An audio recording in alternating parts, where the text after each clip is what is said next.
Pat exemplifies the gospel passage, Luke chapter 12, verse 48.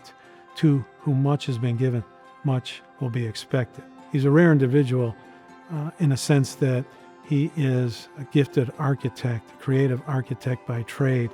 He is a talented musician and a master woodworker, and obviously a master organ builder.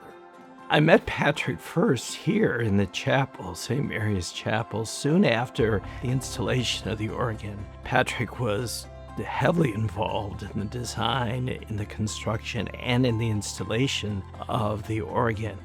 Patrick also gifted the organ to us here at St. Mary the Assumption Chapel, which is no small thing. It's over $500,000 of organ in our chapel. We talk about time, talent, and treasure, the 3 T's of stewardship often in this arena, in this formation of our young men. But Pat spent over 2,300 plus hours bringing this organ to life. He also shares his talents with neighboring parishes. He plays the organ at St. Pat's for funerals, sometimes for daily masses. He's just cognizant of what it means to share his talents and what's expected of somebody that has so many gifts. The impact on the Mass can't be overstated. Having that at the school in the chapel makes it so that every liturgy there can be done up in a really beautiful way.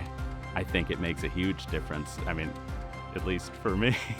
Patrick actually embodies that idea of trying to live your faith in daily life, but doing it in practical ways. Being a member of the neighborhood, a parishioner of St. Pat's, certainly here at Saint Ignatius, he's kind of one of those people, well known and a trusted voice and a trusted presence, I think, in our community. You know, we have a prayer here at Saint Ignatius that is attributed to our founder and patron, Saint Ignatius Loyola. Lord, teach me to be generous. Teach me to serve you as you deserve. I can't help but think that for Patrick, maybe this isn't something that the Lord has to teach him so much. It's just who he is. His generosity seems to know no bounds. To members of the Ignatius family, even students who want to learn the instrument that he knows and loves so well. The rest of us have to beg God, as we do in that prayer, to teach us to be generous.